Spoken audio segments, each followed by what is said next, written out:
दोस्तों, मेरा नाम है प्रियंक और आप देख रहे हैं बीइंग साइंटिस्ट चैनल में आपका स्वागत है। अक्सर जब कोई मास्टर्स से निकल के पीएचडी करने के लिए स्टूडेंट आता है तो पर्टिकुलर रिसर्च इंस्टीट्यूट या फिर यूनिवर्सिटी के अंदर अगर वहाँ पे कुछ बातें सिखाई जाती है या फिर वो खुद अपने से लर्निंग लेता है, कुछ सर्टेन पॉइंट्स के ऊपर अवेयरनेस लेता है, तो उसके लिए आने वाले जो 5-6 साल हैं वो पीएचडी के बहुत ज़्यादा फ्रूटफुल एंड प्रोडक्टिव हो सकते हैं। तो क्या है वो सारी बातें, जानते हैं इस वीडियो के थ्रू।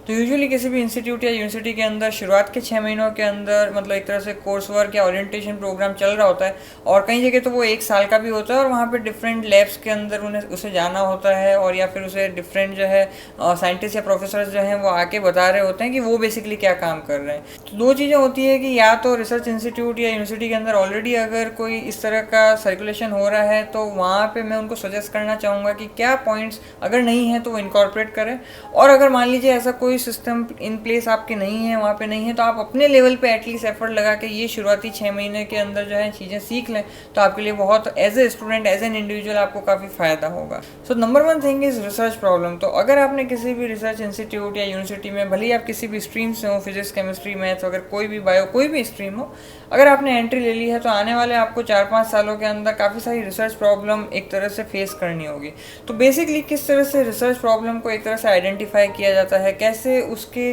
को सोचते हुए अपने एग्जिस्टिंग टेक्निक्स को, टूल्स को, मेथडोलॉजी को इस्तेमाल करते हुए कोई मेथड जो है वो बनाया जाता है, कैसे उनको एक तरह से अनबायस्ड वे में एनालाइज किया जाता है और कैसे जो है फाइनली उसे कंक्लूड किया जाता है। तो ये जो एक तरह का आपका टेम्परामेंट है वो एक मास्टर्स के स्टूडेंट के पास में उतना नहीं होता है, ऑल्दो वो एक ट्रेलर लेके आया होता है अगर डिसर्टेशन ट्रेनिंग किसी अच्छी जगह से की है तो, लेकिन यूजुअली जो है उसको एक थॉरो अंडरस्टैंडिंग नहीं होती है। तो अगर कोई साइंटिस्ट के सुपरविजन में या अगर प्रोफेसर के सुपरविजन में अगर ये चीज़ें सिखाई जाती है तो उसके आने वाले 5 साल जो होंगे वो काफ़ी मतलब उसको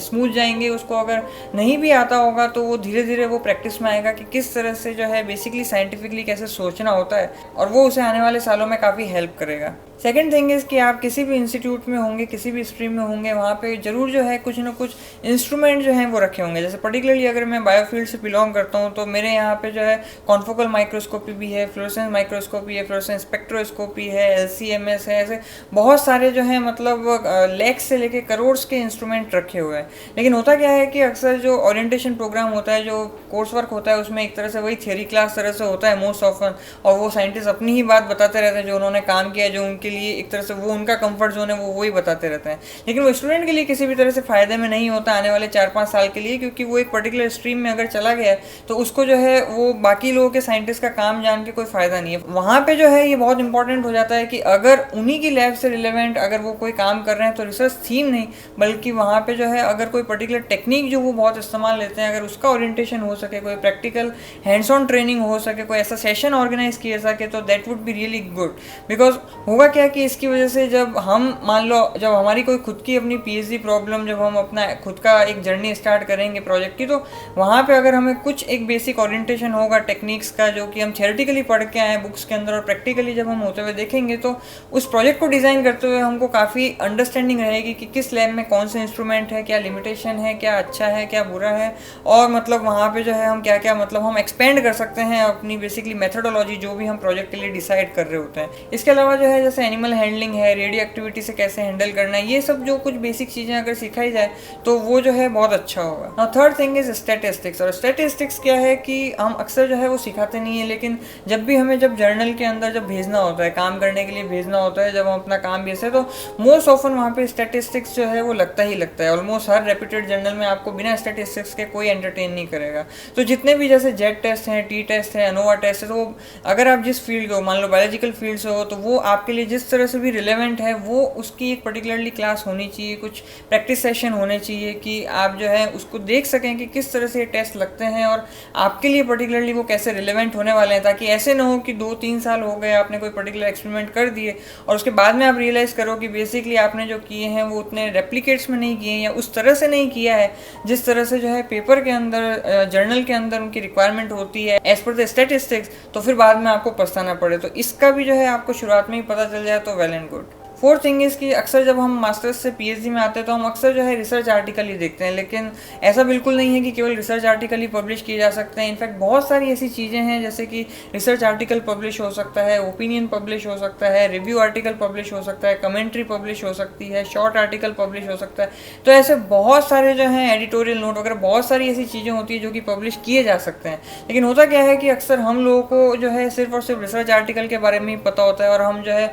उसी पे हमारा फोकस होता है। तो अगर मान लो एक पीएचडी स्टूडेंट जो बनने वाला है, जो आगे और पीएचडी करेगा, अगर उसे पहले से पता है कि ओपिनियन आर्टिकल, रिव्यू आर्टिकल जैसी भी कोई चीज़ होती है, तो वो बेसिकली शुरुआत के जब 1-2 साल काफ़ी रिव्यू ऑफ लिटरेचर कर रहा होगा, लिटरेचर पढ़ रहा होगा, तो इन द मीन टाइम पढ़ते पढ़ते वो ऐसे कुछ नोट्स बनाए और उसको जो है कुछ अच्छे से राइटिंग करके सीनियर्स की या अपने गाइड की मदद लेके एक उसका जो है रिव्यू आर्टिकल, ओपिनियन आर्टिकल वो बना सकता है। लेकिन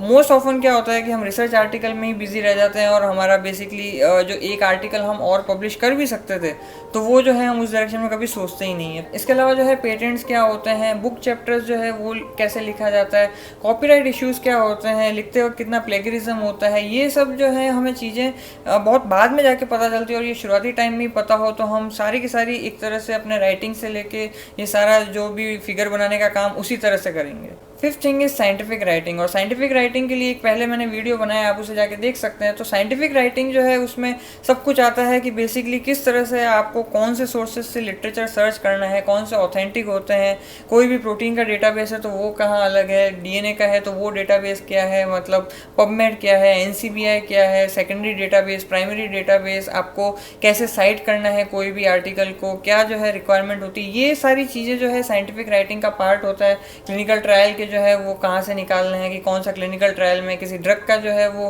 क्या उसका वैलिडिटी है, कितने टाइम तक चलने वाला है, कितने पेशेंट पे ट्राई किया। तो ये बहुत सारी चीज़ें होती है जो बेसिकली साइंटिफिक राइटिंग का पार्ट है। और ये ट्रेनिंग भी जो है हमें एक्चुअल में तब मिलती है जब हम फाइनली एक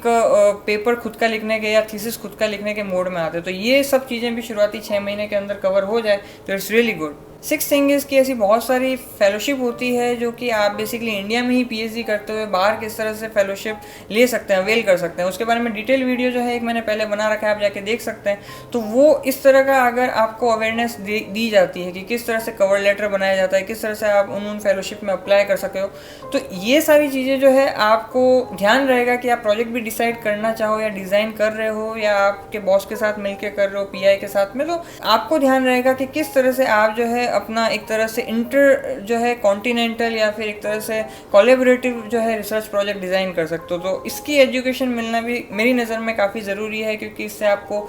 विद इन इंडिया रहते हुए जो बाहर का एक्सपोजर भी मिलता है, so you feel confident and आपको जो है एक तरह से global research standard, global exposure भी मिलता है। Seven and last thing is कि अक्सर जो है एकेडमिक रिसर्च इंस्टीट्यूट या यूनिवर्सिटीज़ के अंदर अक्सर जो है वो बेसिक रिसर्च के ऊपर काफ़ी फोकस किया जाता है और सेम थीम के ऊपर जो है मैंने पहले वीडियो भी बनाए हैं, तो वहाँ पे भी यही बात बोली गई कि हम जो है मतलब एकदम कूप मंडूक होके मतलब सिर्फ बेसिक रिसर्च करते रहते हैं। और मान लीजिए अगर हमने ट्रांसलेशनल रिसर्च के बारे में थोड़ा सोचा भी है, किया भी है, तो हमें क्लिनिकल ट्रायल की जो है गाइडलाइन क्या है इंडिया के अंदर, बाहर जो है यूएस के अंदर वगैरह, तो ये हमें कोई आइडिया नहीं होता। तो सबसे इम्पोर्टेंट हमारे लिए ये है कि हम कुछ भी जो है बेसिक रिसर्च कर रहे हैं तो ट्रांसलेशनल में कैसे उतरा जाए उसके बारे में जो है वो चर्चा की जानी चाहिए, क्योंकि वैसे भी आजकल गवर्नमेंट का फोकस ज़्यादा से ज़्यादा ट्रांसलेशनल रिसर्च पे है। एट द सेम टाइम ये भी अगर एजुकेशन मिले कि किस तरह से इंडस्ट्रियल स्टैंडर्ड को ध्यान में रखते हुए, जैसे जीएमपी फैसिलिटी वगैरह बहुत सारी चीज़ें होती है, उसको ध्यान में रखते हुए कोई प्रोड्यूस किया सके। तो इन सब चीज़ों के बारे में जितना ज़्यादा एक बीएससी स्टूडेंट को